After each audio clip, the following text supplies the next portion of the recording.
وَأُوحِيَ إِلَيَّ هَذَا الْقُرْآنُ لِأُنذِرَكُم بِهِ وَمَن بَلَغَ، اور یہ بھی ان سے کہہ دو کہ اللہ نے مجھے قرآن وحی اس لیے کیا ہے تاکہ اس کے ذریعے میں تمہیں بھی ڈر سناؤں اور جس تک بھی یہ کتاب پہنچ جائے۔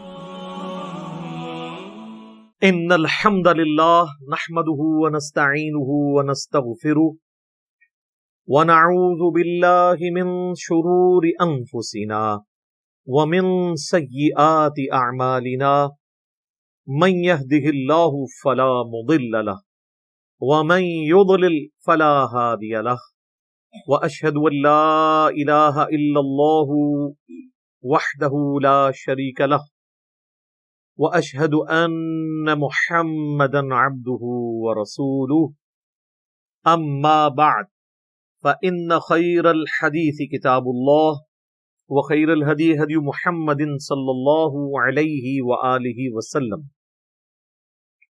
وشر الأمور محدثاتها وكل محدثة بدعة وكل بدعة ضلالة وكل ضلالة في النار۔ أعوذ بالله السميع العليم من الشيطان الرجيم من همزه ونفخه ونفثه، بسم الله الرحمن الرحيم، رب اشرح لي صدري ويسر لي امري واحلل عقدة من لساني يفقهوا قولي۔ بسم الله الرحمن الرحيم، ان الله وملائكته يصلون على النبي يا ايها الذين آمنوا صلوا عليه وسلموا تسليما، اللهم صل على محمد وعلى آل محمد كما صليت على إبراهيم وعلى آل إبراهيم إنك حميد مجيد، اللهم بارك على محمد وعلى آل محمد كما باركت على إبراهيم وعلى آل إبراهيم إنك حميد مجيد، اللهم ربنا آتنا في الدنيا حسنة وفي الآخرة حسنة وقنا عذاب النار، ربنا آتنا من لدنك رحمة وهيئ لنا من أمرنا رشدا، لا إله إلا أنت سبحانك إني كنت من الظالمين، حسبنا الله ونعم الوكيل، يا حي يا قيوم برحمتك أستغيث، ولا حول ولا قوة إلا بالله العلي العظيم، آمین۔ الحمدللہ آج 25 اکتوبر 2020 کو قرآن کلاس نمبر 51 میں ہم انشاءاللہ تعالی سورہ آل عمران کی آیت نمبر 92 سے سٹارٹ لیں گے۔ آج پارہ نمبر 4 کا آغاز ہو رہا ہے الحمدللہ۔ یہ جو آیت نمبر 92 ہے سورہ آل عمران کی، یہ بھی قرآن حکیم میں چند اہم ترین آیات میں سے ہے جو عموماً گفتگو کے اندر کوٹ کی جاتی ہے۔ اعوذ باللہ من الشیطان الرجیم، بسم اللہ الرحمن الرحیم، لن تنالوا البر حتی تنفقوا مما تحبون، تم کبھی بھی نیکی کے اعلیٰ ترین درجے کو نہیں پا سکتے جب تک کہ اپنی پسندیدہ چیزیں اپنے رب کے لیے قربان نہ کرو۔ اب یہ کہنے کو تو ایک جملہ ہے، قیامت چھپی ہوئی ہے اس جملے میں۔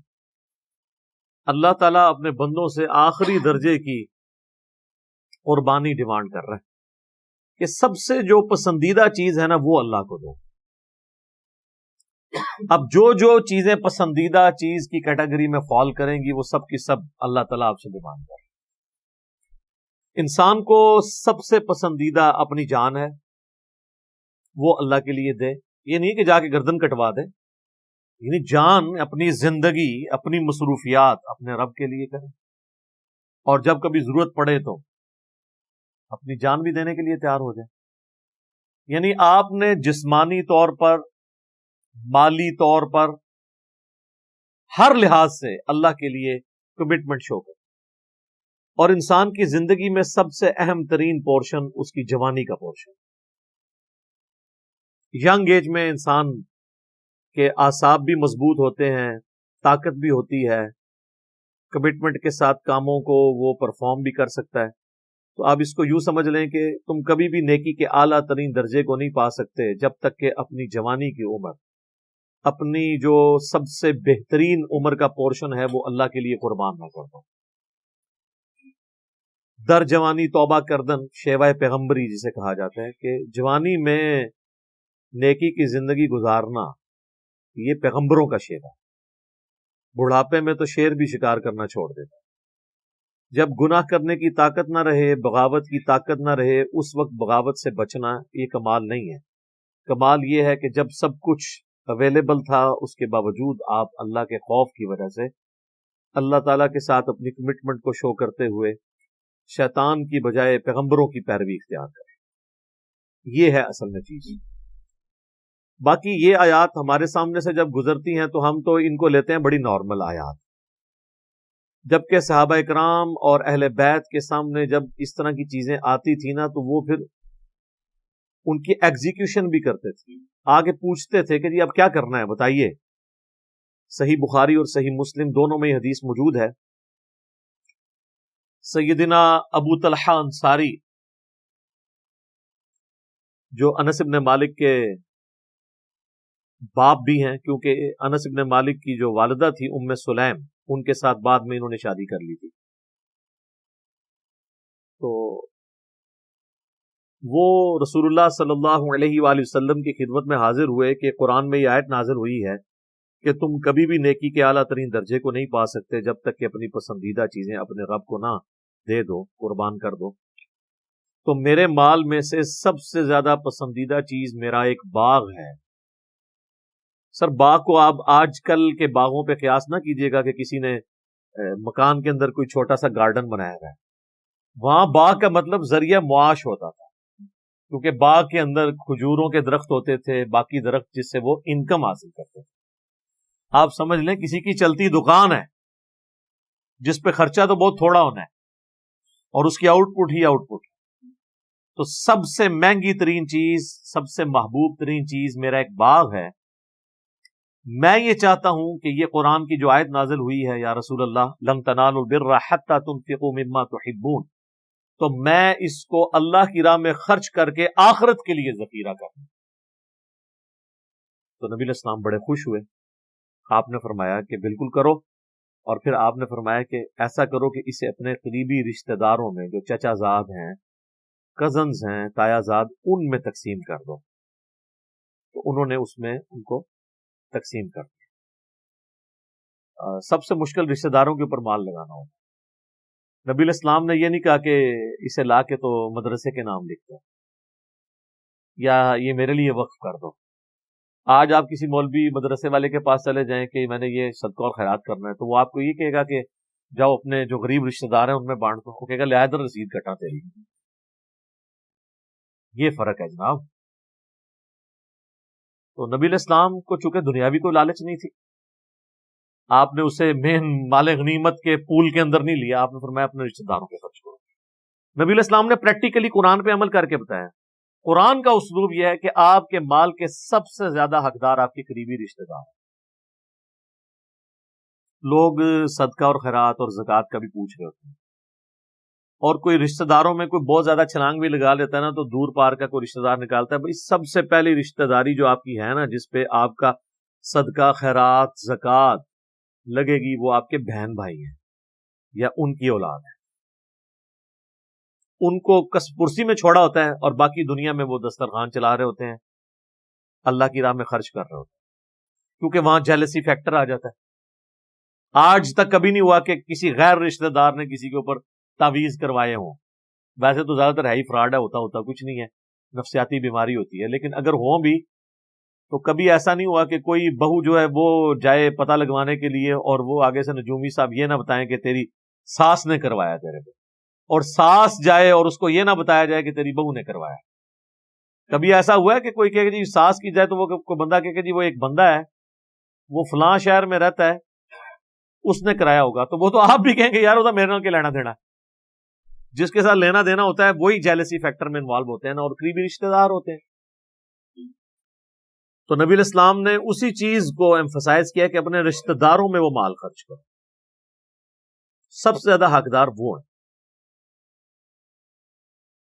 اور سب سے زیادہ مشکل انہی کے اوپر خرچ کرنا ہوتا ہے. ایک اور حدیث ہے بخاری اور مسلم میں سیدنا عمر ابن خطاب رضی اللہ تعالیٰ عنہ نبی علیہ السلام کے پاس حاضر ہوئے اور یہی آیت پڑھی لن تنالوا البر حتی تنفقوا مما تحبون، اور کہا کہ یا رسول اللہ مجھے جو خیبر کے پاس زمین ہے میری وہ مجھے سب سے بڑھ کر عزیز ہے، تو میں چاہتا ہوں کہ اللہ کی راہ میں خرچ کروں۔ تو نبی علیہ السلام نے ان کو فرمایا کہ تم اس کو اللہ کے لیے وقف کر دو، باقی اس کے اوپر جو پھل فروٹ لگتے ہیں وہ جو آمدن ہو رہی ہے نا اس کو اللہ کی راہ میں خرچ کرو، یعنی اصل ایسٹ اپنی جگہ پہ رہے اور اس سے جو انکم ہو رہی ہے اس کو خرچ کرو، یہ بھی ایک فارم ہے۔ تو آخرت کے لیے ذخیرہ کرنا ہے، جو ابو طلحہ انصاری نے کہا یا رسول اللہ میں چاہتا ہوں آخرت کے لیے ذخیرہ کرنا۔ بخاری اور مسلم دونوں میں حدیث ہے کہ انسان رٹ لگاتا رہتا ہے پوری زندگی میرا مال میرا مال میرا مال، جبکہ تیرا مال تو وہ ہے جو تو نے کھا لیا یا پہن کر بوسیدہ کر دیا یا اللہ کی راہ میں خرچ کر کے آخرت کے لیے سٹور کر لیا، باقی تو تیرے ورثاء کا مال ہے، پچھلے تقسیم کریں گے۔ اچھا جو آپ اللہ کی راہ میں اپنے ہاتھوں سے خرچ کرتے ہیں نا اور آخرت کے لیے محفوظ کر لیتے ہیں وہ آپ کا مال، کیونکہ قیامت کے دن کی کرنسی جو ہے وہ نیکیاں ہیں۔ لیکن اس کا یہ مطلب نہیں ہے کہ جاتے جاتے پورا جو اپنا مال ہے یا اپنی جائیداد ہے وہ کسی مدرسے کو دے جائیں یا کسی این جی او کو دے جائیں، نہیں۔ اسلام نے اس چیز کو ناپسند کیا ہے کہ کوئی شخص اپنا سارا کا سارا مال اللہ کی راہ میں خرچ کر دے، اس چیز کو اسلام نے ناپسند کیا۔ نبی علیہ السلام نے اس سے منع فرمایا۔ وہ جو اوائل اسلام میں چند ایک قربانی کے واقعات آپ کو ملتے ہیں نا وہ اس وقت سچویشن ایسی تھی، جب یہ چیزیں اسٹیبلش ہو گئی ہیں پھر تو نبی علیہ السلام نے منع فرمایا۔ صحیح بخاری اور صحیح مسلم دونوں میں حدیث ہے، حضرت سعد ابن ابی وقاص کہتے ہیں کہ فتح مکہ کے موقع پر میں اتنا بیمار ہوا کہ مجھے لگا کہ اب میں جانبر نہیں ہو سکوں گا۔ نبی علیہ السلام میری عیادت کے لیے آئے، حالانکہ اس کے بعد بہت عرصہ زندہ رہے۔ فتح مکہ ہوئی ہے 8 ہجری میں، حضرت سعد ابن ابی وقاص 56 ہجری میں فوت ہوئے ہیں۔ سب سے آخری بدری صحابی فوت ہونے والے جو ہیں سعد ابن ابی وقاص۔ تو میں نے کہا یا رسول اللہ میری ایک ہی بیٹی ہے، میں چاہ رہا ہوں کہ میں اپنا مال اللہ کی راہ میں خرچ کر دوں سارے کا سارا۔ آپ صلی اللہ علیہ وآلہ وسلم نے فرمایا کہ سے منع فرمایا، ان کا یا رسول اللہ مجھے اجازت دیں میں اپنے مال کا 2/3 حصہ 2/3 اللہ کی راہ میں خیرات کر دوں۔ آپ نے اجازت نہیں دی۔ پھر انہوں نے کہا آدھا مال، آپ نے اجازت نہیں دی۔ پھر انہوں نے کہا 1/3 مال، تو آپ نے بڑی مشکل سے اجازت دی اور ساتھ فرمایا کہ کیا تم یہ چاہتے ہو کہ تمہارے مرنے کے بعد تمہاری اولاد اور قریبی رشتہ دار جو ہیں یہ لوگوں سے مانگتے پھریں، ان کے لیے کچھ چھوڑ کے مرو۔ یہاں پہ ذرا سا باپ بیٹے کا جھگڑا ہوتا ہے، سب سے پہلے وہ اولاد کو آگ کرتے ہیں اور جاتے جاتے مدرسوں کے نام لکھ کے چلے جاتے ہیں۔ یہ وہ نیکی نہیں کما کے گئے، گناہ ہی کما کے گئے۔ 1/3 سے زیادہ مال آپ اللہ کی راہ میں خیرات کر ہی نہیں سکتے اپنی زندگی میں، پچھڑوں کے لیے چھوڑ کے مرنا ہے، کیونکہ مالک اللہ ہے اس مال۔ اور آگ تو آپ کر ہی نہیں سکتے نا، آگ کا تو کنسیپٹ اسلام کے اندر ہے ہی کوئی نہیں ہے۔ یہ تو پاکستانی قانون کے اندر کسی نے اگر کوئی بنا دیا تو بنا دیا، آگ تو کوئی کر ہی نہیں سکتا، مالک اللہ ہے۔ باپ بیٹے کا رشتہ کون ختم کر سکتا ہے؟ بیٹی باپ کا رشتہ، ماں بیٹے کا رشتہ، یہ کون ختم کر سکتا ہے؟ صلبی رشتے تو ختم ہی نہیں ہو سکتے، آگ کا کوئی کنسیپٹ نہیں۔ لیکن یہ بھی نہیں ہے کہ سارے کا سارا مال آپ نے خیرات کر جانا ہے، پچھلوں کے لیے چھوڑ کے مرنا۔ اور یہ بھی یاد رکھیے گا وارث کے لیے وصیت نہیں ہو سکتی، وصیت صرف ہوگی ادر دین وارث کے لیے۔ اور پھر نبی علیہ السلام فرمایا کہ جو وارث کا حق ہے وہ اللہ نے قرآن میں رکھ دیا ہے، سورہ النساء کے دوسرے رکوع کے اندر پوری ڈیٹیل آئی ہے۔ اب کوئی شخص یہ نہیں کہہ سکتا کہ میرے مرنے کے بعد جو وراثت تقسیم ہوگی وہ تو ہوگی، لیکن یہ ایک دکان ہے یہ میں اپنے فلاں بیٹے کو دے کے جا رہا ہوں، ایسے نہیں ہو سکتا۔ اور زندگی میں اگر کسی کو گفٹ بھی دینا ہے پھر سب کو برابر دینا ہوگا۔ بخاری مسلم میں حدیث ہے، ایک صحابی ہے، انہوں نے کہا یا رسول اللہ آپ گواہ ہو جائیں کہ میں نے اپنے اس بیٹے کو یہ غلام ہبہ کیا۔ آپ نے فرمایا باقی اولاد کو بھی ایک ایک غلام دیا ہے تم نے؟ کہا نہیں۔ تو فرمایا اس گناہ کے کام پہ تم مجھے گواہ کر رہے ہو، یا ان کو بھی ایک ایک دو یا اس سے بھی واپس لے دو۔ یہ جناب اسلام ہے، یہ کتابوں کا دین ہے۔ باقی اجر تو آپ نے اللہ سے لینا ہے۔ کوئی کہتا ہے میری اولاد نافرمان نکلی ہے تو اب میں اسے آگ کر دوں گا، تو آپ ان چیزوں کی بنیاد کے اوپر شریعت کو توڑیں گے۔ جن لوگوں نے سیدہ عائشہ کے اوپر تہمت لگائی تھی اور قرآن حکیم میں سورۃ النور آپ کی برات میں نازل ہوئی، ان میں بدری صحابی حضرت مصطح بھی شامل تھے جو حضرت ابوبکر صدیق کے قریبی رشتہ دار تھے، اور ان کا سارا خرچہ حضرت ابوبکر نے اٹھایا ہوا تھا۔ تو جب اس نے بھی تہمت میں وہ شامل ہوا تو حضرت ابوبکر نے کہا کہ اس کا تو میں پہلے خرچہ پانی بند کروں نا۔ بالکل نیچرل چیز ہے، بیٹی کے اوپر الزام لگایا ہو جس نے تو انسان اس کو کچھ کھلاتا پلاتا ہے، لیکن سر کتابوں کا خدا پھر قرآن میں آیت نازل کرتا ہے کہ تم تو اللہ کے لیے دے رہے تھے۔ ہائے ہائے ہائے ہائے، تواڈے سارے قانون، تواڈے سارے اخلاقیات، تواڈی سارے جذبات چک کے اللہ نے پرے سٹے نے۔ تم تو اللہ کے لیے دے رہے تھے، تم نے اللہ سے اجر لینا تھا، اس کا خرچہ پانی کو بند کر دیا، ایک غلطی سے اسے زیرو سے ملٹیپلائی کر دیا تم نے۔ حالانکہ اس سے بڑی کوئی غلطی کو کر ہی نہیں سکتا تھا کسی شخص کے حق میں کہ اس کی بیٹی کے اوپر تہمت، اور بیٹی بھی عام نہیں ہے، امہات المومنین میں سے ہیں۔ پھر انہوں نے دوبارہ خرچہ، انہوں نے کہا کہ اللہ میں تیرے لیے کرتا تھا، میں اس کو چلاتا رہوں گا۔ یہ صحیح بخاری میں آتا ہے، قرآن میں اس کا ذکر بھی موجود ہے اس چیز کا کہ جو تم لوگ یہ وظیفہ دے رہے تھے تو اللہ کے لیے دے رہے تھے، یہ کیا تم نے کیا؟ تو یہ ہے کتابوں کا خدا۔ اور ہمارے جو جذباتی ہم جن عقائد و نظریات کو لے کے چل رہے ہیں وہ بالکل اور ہیں۔ وہ کہتے ہیں انہوں نے میرے نال صحیح سلوک نہیں کیتا جناب، ایسی دی تیسی ہوتی عدلے دا بدلہ، جبکہ اسلام میں معافی کی روش ہے۔ اس طریقے سے معاملات کو آپ نے لے کے نہیں چلے تو جائیداد اتنی چھوڑ کے مریں کہ پچھلوں میں تقسیم ہو سکے، سب کچھ اللہ کی راہ میں دے کے چلے جائیں۔ اللہ کی راہ میں کہاں سے جا رہا ہوتا ہے؟ یہ جو آپ مدرسوں کے نام لکھتے ہیں یہ اللہ کی راہ میں جاتا ہے؟ وہ میرے بھائی وہ امام مسجد اور خطیب جن کی 15,000 20,000 کسی کی 25,000 زیادہ تو نہیں ہوتی ہے تنخواہ، اسلام آباد جیسے شہر میں بھی خطیب 25,000 سے زیادہ نہیں لے رہے، انہوں نے گاڑیاں رکھی ہوئی ہیں، ان کا رہن سہن دیکھیں، وہ سارے ان کے اوپر لگ رہا ہوتا ہے۔ تو لوگوں کی اولاد کے اوپر آپ نے لگانا ہے مرنے کے بعد مال، اور اپنی اولاد کے اوپر رشتہ داروں پہ نہیں لگانا۔ اور میں نے کہا مدرسوں کے بارے میں کوئی بندہ فکر مند بھی نہ ہو، یہ آپ کی چمڑی بھی اتار کے اپنا حق آپ سے لے لیں گے، یہ بھوکے نہیں مرتے، کیونکہ ان پہ جب ایسا وقت آئے گا وہ آپ سے چھین لیں گے آپ۔ لیکن جو غریب رشتہ دار آپ کے اپنے قریبی ہیں آپ ان کے ساتھ صرف نظر کیے، تو یہ آخرت کے لیے آپ نے سٹور کرنا۔ بخاری اور مسلم میں ایک اور حدیث ہے کہ نبی علیہ السلام نے فرمایا کہ ابن آدم کے پاس اگر سونے کی 2 وادیاں ہوں نا تو وہ یہ خواہش کرے گا تیسری بھی میرے پاس آ جائے، اس کا پیٹ صرف قبر کی مٹی بھر سکتی ہے۔ ایک اور حدیث ہے صحیح بخاری اور صحیح مسلم دونوں میں، نبی علیہ السلام نے فرمایا کہ انسان کے 3 دوست ہیں، 2 دوست باہر ہی رہ جاتے ہیں، ایک ہی قبر میں ساتھ جاتا ہے، اس کے رشتہ دار اور مال یہ باہر رہ جاتا ہے، اور اس کے اعمال ساتھ قبر میں جاتے ہیں۔ اعمال کون سے؟ جو اس نے خود کیے ہیں یا اللہ کی راہ میں خرچ کیا ہے، وہ اس کے ساتھ ہے۔ اور اگر کوئی اپنے ساتھ قبر میں لے بھی جائے مال، جیسے وہ پرانے زمانے میں جو فرعون تھے جن کے بڑے بڑے مقبرے بنے ہوئے ہیں پیرامڈز گیزا کے اندر مصر میں، تو ان کو ان کی پوری دولت میں دفنایا جاتا تھا، تو وہ اس سے کیا استفادہ کر سکتے ہیں؟ آخرت کی کرنسی تو میرے بھائی سونا چاندی تو نہیں ہے۔ قرآن میں تو جگہ جگہ آیا اگر زمین کے برابر بھی سونا ہو اور اللہ تعالیٰ کسی کو آفر کرے کہ یہ سونے کا تو مالک ہے، تو وہ فدیہ دینے کے لیے تیار ہو جائے اپنی جان چھڑانے کے لیے، حالانکہ ایسا پاسبل نہیں ہے سمجھانے کے لیے۔ تو آخرت کی کرنسی تو ہے نیک اعمال، یہ تو آخرت میں کام ہی۔ ہاں یہ کرنسی بھی، یہ دولت بھی آخرت کی کرنسی میں بدل سکتی ہے، جیسے آپ باہر کے ملک میں جا کے پیسے دے کے ڈالر لے سکتے ہیں، یہاں پہ بھی آپ بیٹھے بیٹھے آخرت کی کرنسی لے سکتے ہیں اگر آپ آخرت کے ڈیوائن بینک میں، اللہ کے بینک میں سے جمع کروا، اور اس کا سورس آپ کے سب سے قریبی رشتہ دار، ان کے بارے میں تو یہاں تک آیا بخاری مسلم میں حدیث ہے، جو شخص یہ چاہتا ہے کہ اس کی عمر دراز کر دی جائے اور اس کے رزق میں برکت ہو تو اپنے رشتہ داروں کے ساتھ اس نے سلوک شروع کرتا ہے۔ اس نے سلوک یہ نہیں ہے کہ خالی چلتے پہ دن سلام کرے، مال لاؤ، اس نے سلوک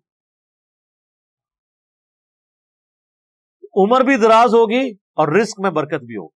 یہ حدیث بخاری میں بھی ہے اور مسلم میں بھی ہے۔ اس طرف ذرا توجہ دی جائے، ساری کی ساری توجہ۔ وہ مجھے غامدی صاحب والی بات یاد آئی کہ لوگ اپنے قریبی رشتہ داروں کا مال ہتھیا لیتے ہیں اور پھر دل میں یہ سوچتے ہیں کہ چلو میں تہجد میں پہلے 8 پڑھتا تھا اب 2 اور بڑھا لیتا ہوں، سر تسی جا کے کعبے بھی وڑ کے تہجد پڑھو، جس نے کسی کا ناحق مال دبایا ہے نا اس کی تو چمڑی اتر جانی ہے۔ بخاری و مسلم دونوں میں حدیث ہے، جس نے ایک بالش زمین بھی کسی کی دبا لی تو 7 زمینوں کا توق اس کے گلے میں قیامت والے دن ڈالا جائے گا۔ ایک بالش 9 انچ 10 انچ، صرف 9 انچ کی بالش ہوتی ہے۔ یہاں پوری جدادیں ہڑپ کر جاتے ہیں، بڑا بھائی مر گیا ہے، چھوٹا بھائی قبضہ کر کے اس کی اولاد کو بھی مرحوم کر دیتا ہے، بہنوں کی جدادیں دبا لیتا ہے، داڑیاں رکھی ہوئی ہیں ماشاءاللہ، حاجی نمازی مشہور ہیں اور کرتوت ان کے یہ ہیں۔ قرآن میں سورۃ النساء میں اللہ تعالیٰ نے فرمایا کہ جو لوگ یتیموں کا مال کھا رہے ہیں نا ناحق، اپنے پیٹوں میں دوزخ کی آگ بھر رہے ہیں۔ اللہ نے نہیں یہ دیکھنا کہ یار اس کی تو داڑھی اتنی لمبی ہے، اس کا تو چہرہ بڑا خوبصورت ہے، یہ تو پگڑی پیاری بہت باندھتا ہے تو میں انہوں چھاڑ دیں وہاں۔ اللہ کا تو کرائٹیریا کچھ اور ہے۔ صحیح مسلم میں حدیث ہے، اللہ تعالیٰ تمہاری شکلوں اور مال کو نہیں دیکھتا، دلوں اور اعمال کو دیکھتا ہے۔ اس نے تو یہ چیزیں نہیں دیکھنی ہے، یہ ساری شکلوں سے اور مال سے آپ پبلک کو دھوکہ دیتے ہیں۔ اللہ نے تو دل اور اعمال دیکھنے ہیں کہ کرتوت اس کے کیسے تھے۔ اس لیے یہ آیات جب آتی ہیں نا ان کو سیریس لیا کریں، اپنے اوپر اپلائی کرنے کی کوشش کریں، اور اس آئینے میں اپنی بھی شکل دیکھنے کی کوشش کریں کہ ہم کیا کر رہے ہیں۔ لن تنالوا البر حتى تنفقوا مما تحبون، تم کبھی بھی نیکی کے اعلیٰ درجے کو پا ہی نہیں سکتے جب تک کہ اپنی پسندیدہ چیزیں اللہ کی راہ میں قربان نہ کر دو۔ وما تنفقوا من شيء فإن الله به عليم، اور جو کچھ بھی تم اللہ کی راہ میں خرچ کرتے ہو تو بے شک اللہ کے علم میں ہے۔ اس میں اللہ تعالیٰ تسلی دے رہا ہے کہ تم ایک ایسے خدا پر یقین رکھتے ہوئے اس کی راہ میں خرچ کر رہے ہو جسے تم نے دیکھا نہیں ہے۔ عام دیکھے مالک کے لیے خرچ کر رہے ہو تو یہ ٹینشن نہیں لینی، اسے سب پتا ہے جس نے جس نیت سے دیا ہے، انہ علیم بذات الصدور۔ تو یہ تسلی رکھنی ہے کہ ایک ایک چیز کا وہ بدلہ تمہیں دے گا۔ من یعمل مثقال ذرۃ خیرا یرہ ومن یعمل مثقال ذرۃ شرا یرہ، ذرے کے برابر بھی نیکی کی ہے نا اس کا بدلہ اللہ نے دینا ہے، اور ذرے کے برابر گناہ بھی کیا ہے نا تو وہ بھی تم پالو گے۔ انسان جس کے لیے قربانی کر رہا ہوتا ہے نا، ایک دنیا میں بھی ایک چیز ہے، یہ انسان کی نیچر میں ہے کہ انسان جس کے لیے قربانی کر رہا ہوتا ہے نا اس کی بڑی خواہش ہوتی ہے کہ اس کو پتا چلے کہ میں نے اس کے لیے کیا ہے۔ اس کو تو چھوڑتے اللہ کو بھی بتانے کے لیے وہ اسپیکر میں کہتے ہیں میرا نام لو، فلانے نے اینا کی دیتا ہے۔ یہ انسان کی خواہش ہے۔ انسان کسی دوست کے لیے قربانی کرتا ہے تو اس کے دل میں خواہش ہوتی ہے کہ میرے دوست کو پتا چل جائے کہ میں نے اس کے لیے یہ تکلیف اٹھائی ہے تو مجھے وہ تکلیف جھیلنا آسان ہو جاتی ہے۔ یہ انسان کی نیچر ہے کہ جب انسان کو پتا ہونا کہ اس کے لیے کر رہا ہے اور اس کو پتا چل گیا ہے تو پھر انسان کے لیے وہ تکلیف جھیلنا آسان ہو جاتی ہے۔ تو اللہ تعالیٰ ہمارا جو کچھ تم میرے لیے کر رہے ہو نا تو ٹینشن نہیں لینی، میرے علم میں ہے، میں نے ایک ایک چیز کا حساب رکھا ہوا ہے، سب کچھ برابر کروں گا، اور ایسا کروں گا کہ سورۃ الانعام کے آخری رکوع میں اللہ تعالیٰ نے فرمایا کہ جو ایک نیکی لے کے آیا نا 10 گنا دوں گا، اور گناہ ایک ہوا تو ایک کے بدلے ایک ہی ہوگا، اور سورۃ البقرہ میں فرمایا کہ پھر 70 سے لے کے 700 گنا تک بھی بڑھا دوں گا، اور پھر فرمایا جس کے لیے چاہوں گا اس سے بھی زیادہ کر دوں گا۔ اللہ اکبر کبیرا والحمد للہ کثیرا وسبحان اللہ بکرۃ واصیلا۔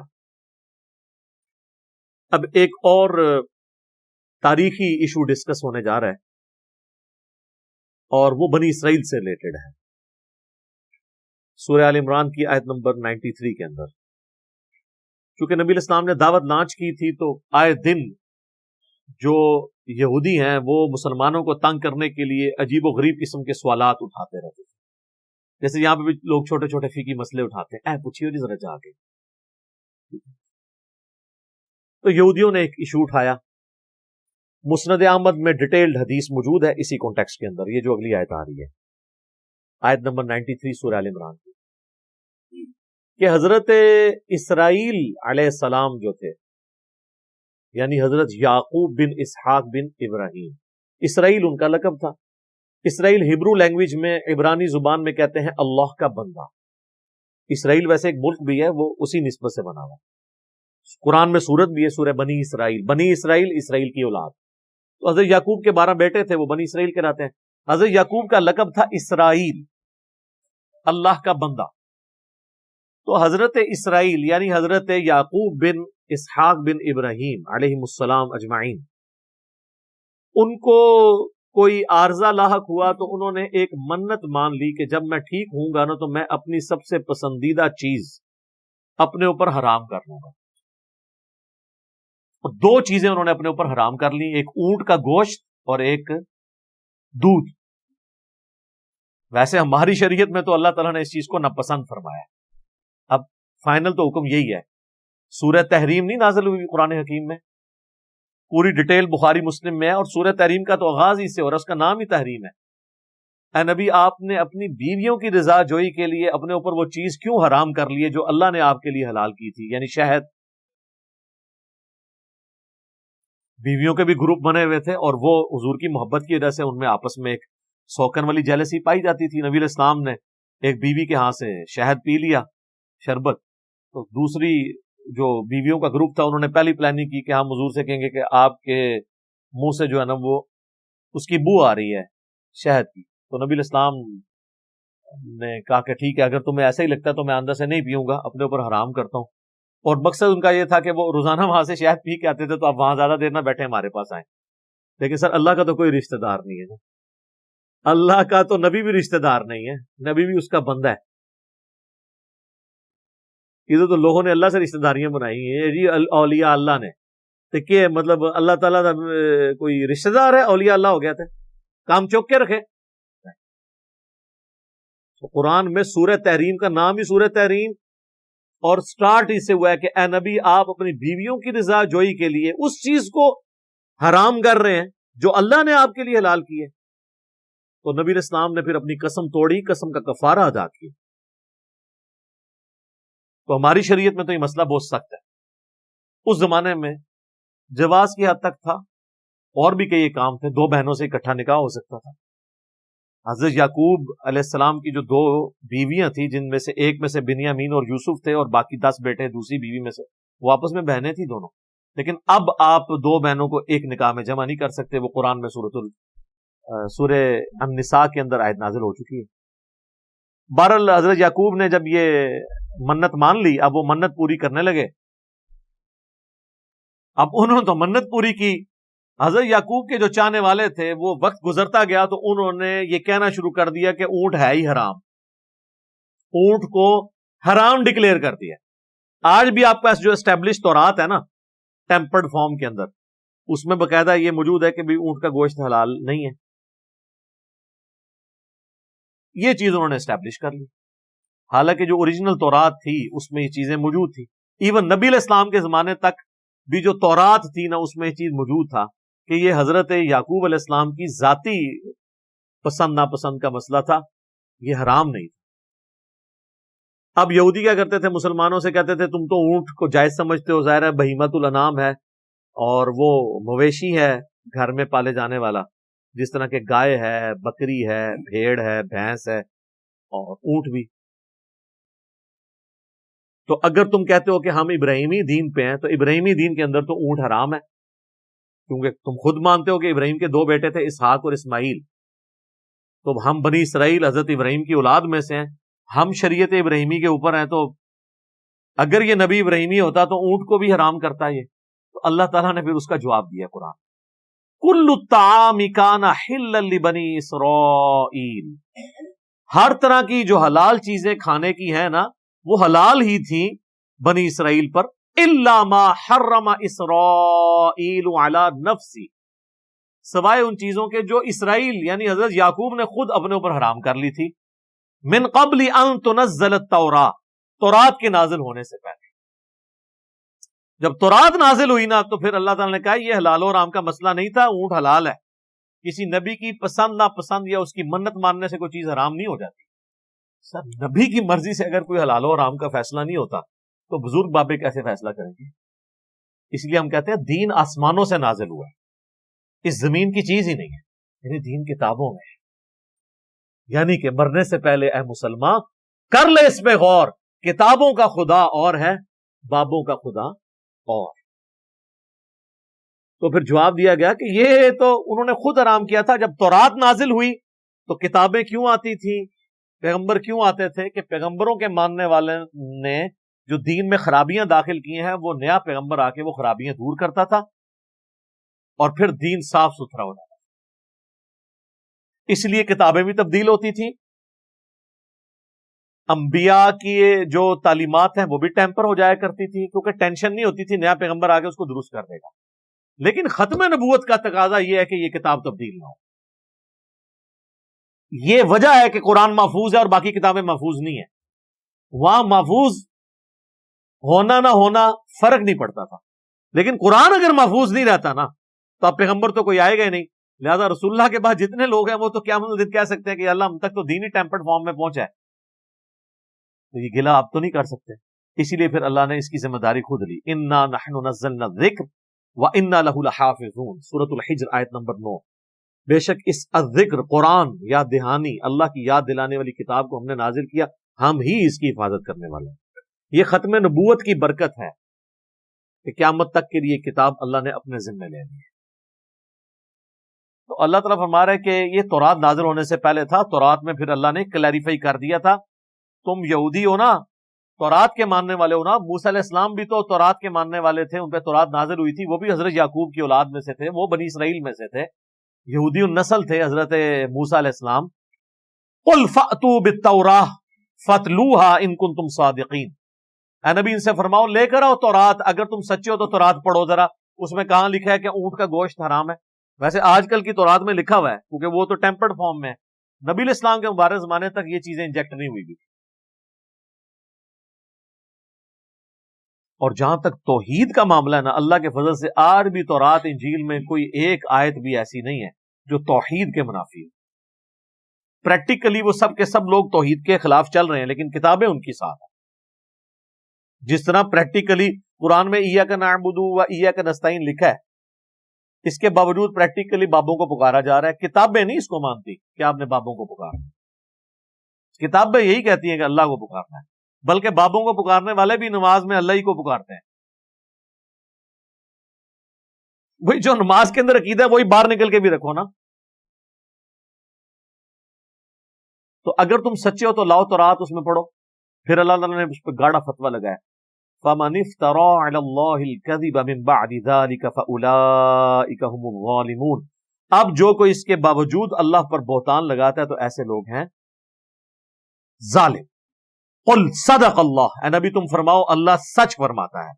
فَاتَّبِعُوا مِلَّةَ إِبْرَاهِيمَ حَنِيفًا، تو پیروی کرو ابراہیم کی جو سب سے ٹوٹ کر ایک اللہ کے ہو گئے. یہ حنیفہ کا مطلب ہوتا ہے سب سے ٹوٹ کر ایک اللہ کا ہو جانے والا. وَمَا كَانَ مِنَ الْمُشْرِكِينَ، اور ابراہیم تو مشرک نہیں تھے. تم کہتے ہو ہم ابراہیمی ہیں، شرک کر رہے ہو تم یہود و نصارہ. تو ابراہیم کی تو بنیادی توحید تھی. تم نے حضرت عیسیٰ کے بارے میں ڈیوینٹی کلیم کر دی ہے، عیسائیوں نے، یہودیوں نے ڈیوینٹی کلیم کر دی ہے عزیر علیہ السلام کے بارے میں. تو تم کہاں سے پیغمبروں کے ماننے والے ہو گئے ہو؟ صرف نسبت لگانے سے ہو گئے ہو؟ ایسے نہیں ہوتا. اچھا یہاں پہ ایک میں کریٹیکل مسئلہ آپ کو بتا دوں. قرآن کی آیت واضح ثبوت ہے کہ آپ پرانی الہامی کتابوں سے بھی استفادہ کر سکتے ہیں، بشرطے کہ آپ کو یہود و نصارہ کو سمجھانے کی ضرورت پڑے. یہ ہر بندے کا کام نہیں کہ تورات انجیل کھول کے پڑھنا شروع کر دے. وہ بندہ جس نے قرآن تو کھول کے پڑھا ہی نہیں ابھی قرآن کے اندر کیا لکھا ہے، تو انہوں تورات انجیل کھول کے بیٹھے. ایسے بندے کو تو الٹا لٹکانا چاہیے.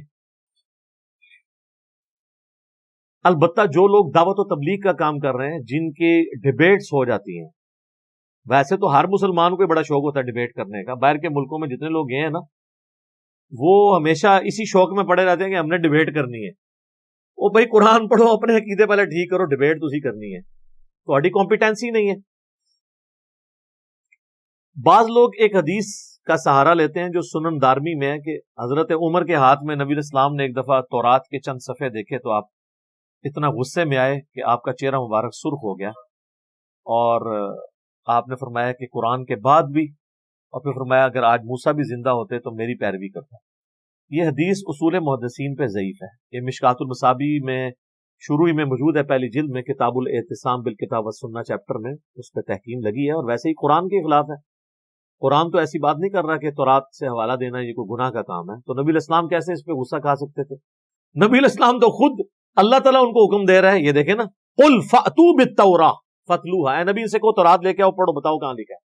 اس سے بھی بڑھ کے سورۃ الاحقاف کے سٹارٹ میں آتا ہے ایتونی بکتاب من قبل ھذا او اثارۃ من علم ان کنتم صادقین، اے نبی اگر یہ اس قرآن کو نہیں مان رہے، ان کو کہو اس قرآن سے پہلے جو تمہارے پاس اپنی کتابیں ہیں نا وہ لے کر آؤ، اور جو انبیاء کا علم تمہارے پاس چلتا آ رہا ہے وہ لے کر آؤ، اس سے مجھے بتاؤ کہ شرک کہاں ہے ان کتابوں میں شرک لکھا ہوا۔ شرک کے حوالے سے اللہ کے فضل سے تمام الہامی کتابیں ایک خدا کے ماننے کی طرف ترغیب دیں۔ ڈاکٹر ذاکر نائک نے ایک ویڈیو ریکارڈ کروائی تھی انگلش میں، بعد میں میرا خیال اردو میں بھی انہوں نے کروائی، concept of God in all the religious scriptures of the world, دنیا میں جتنے بھی مذاہب ہیں ان کی کتابوں کے اندر کانسیپٹ کیا ہے گاڈ کا، ایک ہی خدا، ایون ہندوازم کی کتابوں میں ایک خدا، پارسیوں کی کتابوں میں ایک خدا، سکھ تو ایک خدا کی ماننے والے، آج کے جیوز بھی سب کے سب ایک خدا میں یقین رکھتے ہیں۔ وہ پرانے نبی الاسلام کے زمانے کے جیوز عزیر کو اللہ کا بیٹا کہتے تھے، آج کے جو جیوز ہیں وہ پکے مواحد ہیں اس کانسیپٹ کے پوائنٹ آف ویو سے۔ کرسچنز کی کتابیں بھی، کتنے کرسچنز مسلمان ہوئے ہیں اپنی انجیل پڑھ کے، کہ اس میں جو خدا کا کانسیپٹ لکھا ہوا ہے ایک خدا کا، یہ معاملے پریکٹیکلی تو ایگزسٹ ہی نہیں کرتا، صرف مسلمان جو ہے وہ اس کانسیپٹ کو لے کے چل رہے ہیں۔ اور یہ بھی اللہ کا مسلمانوں پہ بڑا کرم ہے کہ ایز فار ایز توحید فی الذات از کنسرن، تاحال امت مسلمہ شرک سے محفوظ ہے۔ صفات میں ضرور شرکیہ عقائد ہے، لیکن خدا کی ذات کے حوالے سے کسی نے شرک نہیں کیا۔ نبی علیہ السلام کو کبھی کسی نے اللہ کا بیٹا قرار نہیں دیا۔ ہر کوئی نماز میں پڑھتا ہے محمدن عبدہ و رسول۔ آپ کسی گزرے مسلمان جو قبر کے آگے بھی جا کے جھک رہے ہیں نا، اس سے بھی آپ جا کے ڈسکشن کریں نا کہ یہ خدا ہے یا خدا کا بیٹا، وہ کہے گا جی توبہ، اللہ کا بندہ ہے۔ اس لیول پہ مسلمان نہیں کبھی اترے۔ ہاں باقی وہ جو کچھ خرافات کر رہے ہیں وہ الگ بات ہے، لیکن توحید فی ذات جو ہے نا، اس حوالے سے اللہ تعالیٰ کا خاص اس امت پہ کرم ہے، اور اس امت کا خمیر توحید سے اٹھا۔ ان لوگوں کے اندر اس طرح کی خرابیاں آ گئی تو اللہ تعالیٰ میں کہ ابراہیم کی پیروی کرو، وما کان من المشرکین، ابراہیم مشرک نہیں تھے۔ تو یہ میں نے اس لیے یعنی ڈسکشن کی کہ بعض لوگ تورات انجیل کو پڑھنے کو، اس کے حوالوں کو برا سمجھتے ہیں، اور ایسے اسکالرس کے اوپر کریٹیسزم کرتے ہیں کہ یہ جی تورات سے حوالے دے رہے ہیں یہودیوں کو۔ سر یہودیوں کو تورات سے ہی حوالہ دیں گے تو مانیں گے نا، قرآن کو تو وہ مانتے نہیں ہیں۔ تو جس کی جو کتاب ہوگی اس سے اس کی کتاب سے ہی حوالہ دیا جائے گا نا۔ اور پھر مسلمان کہتے ہیں یار دیکھو ہر چیز تورات میں لکھی ہوئی ہے، نبی علیہ السلام کی پروفیسیز بھی موجود ہیں، پھر بھی یہ کتنے ڈیٹا ایمان نہیں لا رہے۔ تو سر میرا سوال ہے آپ سے، آپ اپنی کتابوں پہ ایمان لے آئے ہیں؟ آپ نے اس طریقے پہ نماز شروع کر دی ہے جو بخاری اور مسلم میں لکھا ہوا ہے؟ آپ کے عقیدے قرآن کے مطابق ہیں منہ اڑ کے بہ جائیں گے تو تھوڑے یہودیت کیا فرق ہے؟ کرتوت تو ایک جن دوئیں دے۔ ہمارے حیدر نقوی بھائی ہیں، بڑے ڈیسنٹ شیعہ عالم ہیں، انہوں نے بڑی پیاری بات کی۔ انہوں نے کہا کوئی غیر مسلم آپ کے پاس آئے اور وہ کہے کہ میں اسلام قبول کرنا چاہتا ہوں یا کر چکا ہوں، آپ مجھے بتائیں کہ مسلمانوں کی کون سی کتاب ہے کہ جس کو میں پڑھ کے اپنے عقیدے درست کر لوں کہ قیامت کے دن کی کامیابیاں میری مقدر ہو جائیں، تو وہ کون سی کتاب ہے؟ تو آپ بڑے فخر سے کہیں گے جی یہ ہماری کتاب ہے قرآن، جو محفوظ ہے، اور ایک ایک لفظ اس کا محفوظ ہے۔ ایت جملہ ہر مسلمان نے رٹے ہے، یہ جی تبدیل نہیں ہوئی، ایک زبر زیریں بھی نہیں تبدیل ہوئی۔ آگے سے اگر وہ گورا یہ پوچھ لے کہ بھائی آپ مجھے تو مشورہ دے رہے ہو، آپ نے اپنے عقیدے اسی قرآن کے مطابق صحیح کر لی ہیں پڑھ کے، تو کتنے مسلمان ہیں جو آگے سے کہیں گے کہ ہاں جی ہم نے بھی پڑھ کے اپنے عقیدے صحیح کیے ہیں؟ گورے انہوں مشورہ دے رہے ہیں، کوئی سیریس لینے۔ یہ تو صرف کتاب اس لیے مسلمانوں کے پاس کے مردے بخشوال، اس سے نہیں بخشے جانے ہیں۔ یہ قرآن آپ ساتھ بھی کہیں کسی میت کے ساتھ قبر میں دفن کر دیں نا، کوئی فرق نہیں پڑنا۔ اللہ تعالیٰ نے ہر شخص کو اس کے اعمال کے مطابق اٹھانا۔ اس طریقے سے وہ اعتراض کرتے تھے۔ اب اگلی آیت میں دوسرے اعتراض کو ایڈریس کیا جا رہا ہے ابراہیمی قبلے کے حوالے سے۔ وہ تو ہم سورۃ البقرہ میں پڑھ چکے ہیں نا کہ اللہ تعالیٰ نے جو ہے وہ قبلے کو چینج کیا، 17 مہینے کے لیے بیت المقدس تھا مدینہ شریف میں، اور پھر بعد میں بیت اللہ ہوا۔ تو وہ اس لیے کہ یہ آپس میں چیما گوئیاں کرتے تھے یہودی کہ اگر یہ ابراہیمی نبی ہوتا تو پھر مکے کی طرف منہ کر کے نماز پڑھتا. اللہ تعالیٰ نے 17 مہینے اس لیے پڑھائی کہ تاکہ جاتے ہی کوئی بڑا کنفلکٹ نہ کھڑا ہو. مدینے میں یہودیوں کا غلبہ تھا تو ان کے ساتھ ایک کامن ٹرم کے طور پر بیت المقدس کی طرف نماز پڑھی گئی 17 مہینے. لیکن ہوا یہ کہ ان 17 مہینے میں وہ اندر بیٹھ کے تو مذاق اڑاتے تھے مسلمانوں کا کہ یہ ابراہیمی کہتا ہے نا تو مکے کی طرف کیوں نہیں نماز پڑھتا.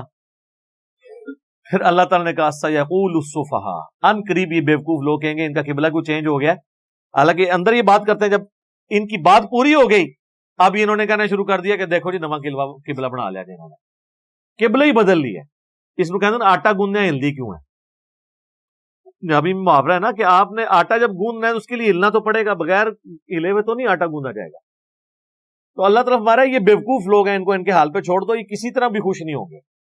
یہ اگر اللہ تعالیٰ ان کو سیٹسفائی نہیں کر رہا، کیونکہ اللہ کو پتا ہے میں اگر یہ کرتا ہوں تو یہ بہانہ لگائیں گے، یہ کرتا ہوں تو یہ بہانہ لگائیں گے، تو اب کیا کیا جائے؟ دونوں میں سے ایک آپشن لینا ہے. تو سر آپ بھی کوئی پابند نہیں کسی مولوی کو سمجھا سکیں کہ قرآن میں لکھا ہے تو عمل کر. سب تو وڈا سمجھانے والا تو اللہ ہے نا. اللہ بھی کہہ رہا ہے کہ میں جو کرنا ہے انہوں نے پھر کام پا چڑھنا ہے. تو ان کی حال ہے ٹینشن لو. اللہ کہتا ہے چھوڑ دو ان کو، بیوقوف لوگ. وَإِذَا خَاطَبَهُمُ الْجَاهِلُونَ قَالُوا سَلَامًا، جاہلوں سے جب کبھی بھی تمہارا کوئی معاملہ ہو تو سلام متارکت کر کے آگے چلو. تو وہ ٹینشن پڑی ہوئی تھی. اللہ تعالیٰ نے قبلہ چینج کیا. تو اب وہ یہی کہہ رہے تھے اچھا قبلہ چینج ہو گیا، تو انہوں نے کہا کہ یہ تو مکہ کہاں سے آ گیا جی، قبلہ تو جو ہے وہ بیت المقدس ہے. تو اللہ تعالیٰ نے اس کا جواب دیا ہے. وہاں پر بھی آیا تھا یہاں پہ بھی. ان اول بیت وضع للناس للذی ببکۃ مبارک وہدی للعالمین، بے شک دنیا میں پہلا گھر جو اللہ نے مقرر کیا تھا لوگوں کے لیے کہ اس میں لوگ جا کے اللہ کی عبادت کریں، وہ ہے جو بکہ کے اندر ہے. یہ مکہ اور بکہ یہ دونوں ایک ہی شہر کے دو نام ہیں. اور یہ آپ پریکٹیکلی آپ تو بڑا آسان ہے سمجھنا. انڈیا میں ایک شہر ہے، بامبے بھی کہتے ہیں اسے اور ممبئی بھی کہتے ہیں. میم سے بھی ہے اور با سے بھی، جیسے مکہ میم سے بھی ہے اور با سے بھی. تو یہ دونوں پروننسیشن استعمال ہوتی تھی، مکہ اور بکہ. وَهُدًى لِّلْعَالَمِينَ، اور وہ سارے جہان والوں کے لیے ہدایت کا ایک روشن نشان ہے، ایک ذریعہ ہے. پوری کی پوری دنیا میں اللہ تعالیٰ نے اس کو مقرر کیا. اور اس کی تعمیر حضرت آدم علیہ السلام نے کی ہے. حضرت ابراہیم نے تو اس کی بنیادیں اٹھائی تھی نا. سورہ ابراہیم میں آتا ہے. تو ابراہیم سے پہلے بھی تو اتنی دنیا بات تھی، وہ کس طرح منہ کر کے نماز پڑھتی تھی؟ قبلے کی طرف. بخاری اور مسلم دونوں میں حدیث ہے، نبی علیہ السلام سے ابو ذر غفاری نے پوچھا یا رسول اللہ سب سے پہلے اللہ تعالیٰ نے کون سی مسجد زمین میں تعمیر کروائی؟ تو نبی علیہ السلام نے فرمایا کہ خانہ کعبہ، بیت اللہ، مسجد الحرام. انہوں نے پوچھا اس کے بعد؟ تو نبی علیہ السلام نے فرمایا بیت المقدس، ایلیا میں، یروشلم کے اندر جو ہے. اور پھر انہوں نے پوچھا ان دونوں کے درمیان کتنا فاصلہ ہے یعنی تعمیر میں؟ تو نبی علیہ السلام نے فرمایا 40 سال. یعنی پہلے خانہ کعبہ بنایا گیا، اس کے 40 سال کے بعد وہ والا قبلہ جو مسلمانوں کا قبلہ اوسط ہے. ہم ویسے اسے قبلہ اول کہتے ہیں. دیکھیں پوری امت یہ علماء پڑھے لکھے، حالانکہ ان کو اس بات کا پتہ ہے، اس کو قبلہ اول کا نام دیا ہوا ہے. سر قبلہ اول بھی خانہ کعبہ ہے اور قبلہ آخر بھی خانہ کعبہ ہے. بیت المقدس قبلہ اوسط ہے، صرف 17 مہینے کے لیے درمیان میں قبلہ تھا. ہم کیا کہتے ہیں ابراہیم کا قبلہ کون سا ہے؟ خانہ کعبہ. تو پہلا قبلہ کون سا ہوا؟ کعبہ.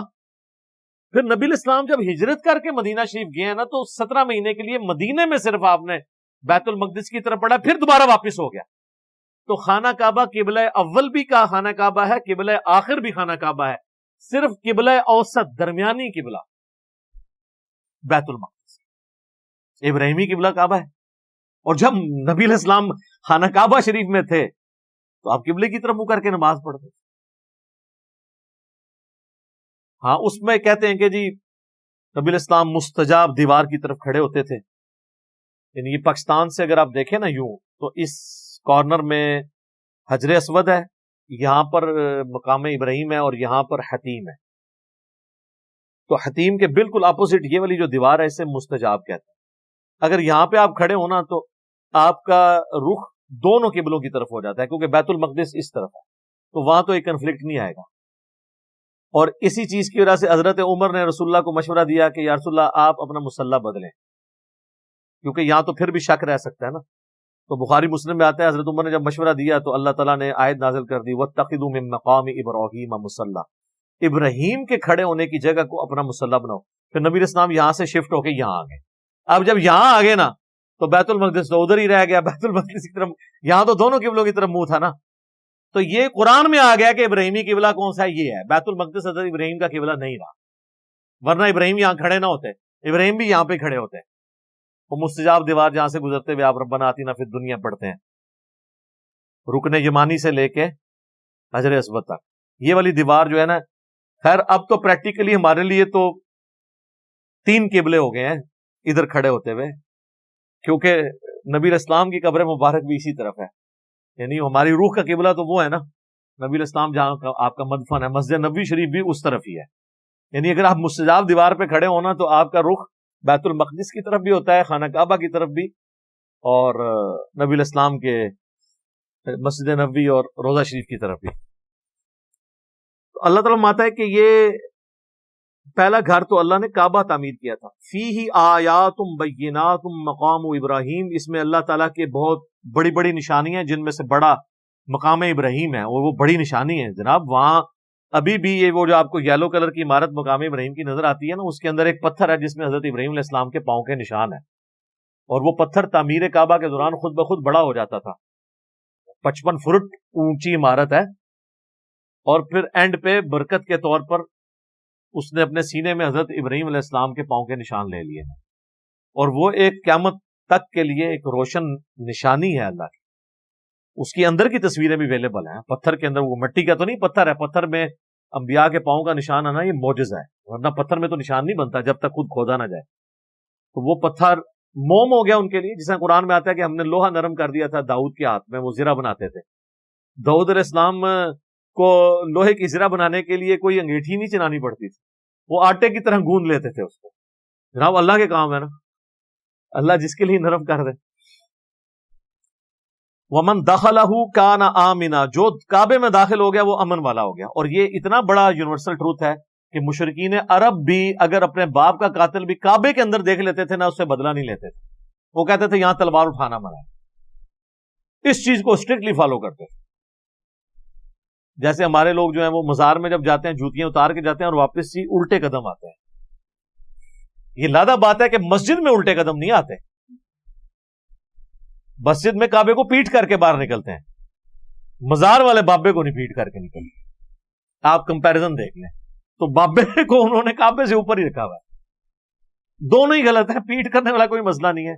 بخاری مسلم میں کہ یہ حدیث ہے کہ نبی علیہ السلام کے پاس جب صحابہ آتے تھے، وہ بھی اس میں الفاظ ہیں کہ وہ صحابی آیا اور پھر مڑا تو پیٹ کر کے جاتے تھے، اس میں کون سی گستاخی ہو جاتی ہے؟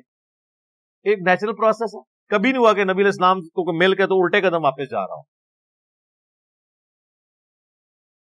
تو امن والی جگہ تھی، اور اس چیز کو قریش مکہ اتنا کیش کرواتے تھے کہ پورے عرب میں باقی قافلے تو لوٹ لیے جاتے تھے تجارت کے دوران، لیکن قریش کا قافلہ کوئی نہیں لوٹتا تھا۔ وہ کہتے تھے جناب یہ تو سمجھ لیں کہ گدی نشین ہے اس قبلے کے، تو وہ اس کو، اور پھر دوسرا ہر قبیلے نے اپنا بت بھی رکھوایا ہوتا تھا، ان کو ڈر ہوتا تھا کہ مکے کے سردار ساڑا بت ہی نہ اتوں، کوئی ساڑے بزرگان دین نو ہی نہ باہر کر دیں، تو وہ اس لیے پھر اللہ نے اس کا احسان جتایا، لِإِيلَافِ قُرَيْشٍ إِيلَافِهِمْ رِحْلَةَ الشِّتَاءِ وَالصَّيْفِ فَلْيَعْبُدُوا رَبَّ هَذَا الْبَيْتِ۔ اور اس گھر کا صدقہ کھا رہے ہو تو اس گھر کے مالک کی عبادت بھی تو کرو نا، اس کو بتوں سے پاک کرو۔ اللہ نے اس کی وجہ سے تمہارے سردیوں کا اور گرمیوں کا سفر آسان کر دیا، نہ تمہارا قافلہ کوئی لوٹتا ہے، نہ تمہارے ساتھ کوئی مس بیہیو کرتا ہے، یہ ساری برکتیں تم اسی سے تو حاصل کر رہے ہو۔ اب یہ برکت نہیں صرف وَلِلَّهِ عَلَى النَّاسِ حِجُّ الْبَيْتِ مَنِ اسْتَطَاعَ إِلَيْهِ سَبِيلًا، اور لوگوں پر اللہ کا یہ حق ہے کہ جو کوئی استطاعت رکھتا ہو وہ اس گھر کا حج کرے۔ وَمَنْ كَفَرَ، اور جو کفر کی روش اختیار کرے گا فَإِنَّ اللَّهَ غَنِيٌّ عَنِ الْعَالَمِينَ، تو اللہ تعالیٰ یاد رکھو تمام جہان والوں سے بے پرواہ ہے، اسے کوئی ٹینشن نہیں ہے کہ کوئی حج کرنے آیا ہے نہیں آیا، کوئی نماز پڑھ رہا ہے نہیں پڑھ رہا، اس کا کوئی لینا دینا نہیں اس کے ساتھ، یہ جو کچھ کرنا ہے تم نے اپنے لیے کرنا ہے۔ یہ آیت اس بات کا ثبوت ہے کہ اگر کوئی شخص استطاعت کے باوجود حج نہیں کرتا وہ کفر کر رہا ہے۔ دیکھیں نا الفاظ ہیں کہ جس کی استطاعت ہے وہ اللہ کے گھر کا حج کرے، ومن کفر، اور جو کفر کرتا ہے، کفر ناشکری کے معنوں میں بھی ہے، شریعت توڑنے کے معنوں۔ ویسے اسے سپورٹیو ایک حدیث ہے، وہ ضعیف ہے، جامع ترمذی میں، کہ جس کے پاس استطاعت ہو اور وہ حج کے لیے نہ آئے تو نبی علیہ السلام فرمایا میری طرف سے چاہے یہودی ہو کے مرے چاہے وہ نصرانی ہو کے مرے، مجھے کوئی پرواہ نہیں ہے۔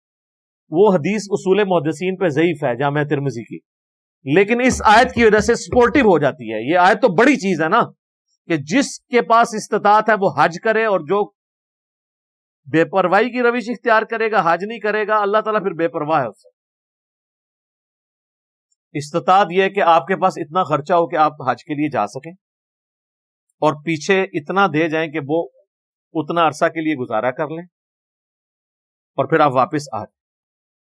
اب بعض لوگ کہتے ہیں جناب میں پہلے یہ کر لوں، میں وہ کر لوں، میں وہ کر لوں، پھر اینڈ پہ حج کروں گا۔ اینڈ بچے گا کوئی کریں گا نا تو حج، اس طرح تو کسی پہ بھی حج نہیں فرض ہوگا۔ استطاعت ہوتی ہے، لوگ اتنے امیر، بعض لوگ دکان بند کرنے کے لیے تیار نہیں ہوتے، جی بس بچے بڑے ہو جانے سنبھالن گے تو پھر میں ویلا ہو جاؤں گا۔ پھر تو ویلا کسی کام دا نہیں ہونا، ہوں تو اتنے جانا ہے۔ اور سب سے بڑی یعنی میں کہتا ہوں شرمندگی ہوتی ہے، حج عمرے پہ آپ جائیں نا، آپ کو باقی ملکوں سے تو ینگ لوگ نظر آئیں گے، 15 سے لے کے 25 سال تک، جتنے بابے نے وہ سارے انڈیا پاکستان میں۔ میں کہتا ہوں مجھے کوئی انڈونیشین دکھائے کہ کوئی بابا ادھر آیا ہوا ہے حج کرنے کے، کوئی ایران سے آیا ہوا کوئی آپ بابا دیکھیں، مصر اور ٹرکی سے دیکھیں، بہت کم ہوں گے، ادھر سارے ہی بابے ہوتے ہیں۔ یہ ایٹیچیوڈ بالکل غلط ہے، یعنی اللہ کو سیریس ہے۔ اور میں آپ کو بتاؤں یہ تو اللہ کی طرف سے کتنی بڑی آزمائش آ گئی۔ اب تو لوگ کئی میرے اپنے جاننے والے ہیں جن کو پیچھے میں پڑا ہوا تھا کہ یار حج کرو حج کرو، اب جہاں مصیبت پڑ گئی یہ کورونا والی، اب وہ روتے ہیں کہ جی اللہ کو کیا منہ دکھائیں گے، ہمارے پاس چانس تھا، پیسے تھے، ہم نے نہیں اس وقت حج کیا، اب کرنا چاہ رہے ہیں۔ چلیں وہ جو مرضی بھی ہے، صورتحال ہے، بہرحال ایک کہتے نا کہ وہ گنڈ تے لگ جاندی ہے نا، جب دھاگا ٹوٹ جائے نا تو جڑ تو جاتا ہے لیکن گنڈ تے آ جاتی، گنڈ تے آ گئی ہے۔ جو بھی ہے اللہ کے سامنے آپ یہ بہانہ کر سکتے ہیں کہ وہ سعودی حکومت نے نہیں آنے دیا یہ وہ، لیکن آگے یہ سوال ہوگا کہ پہلے کتنے مریاس ہیں، پھر کیا کرو گے؟ یہ بہت سیریس ایشو ہے، حج کو معمولی نہیں سمجھنا چاہیے۔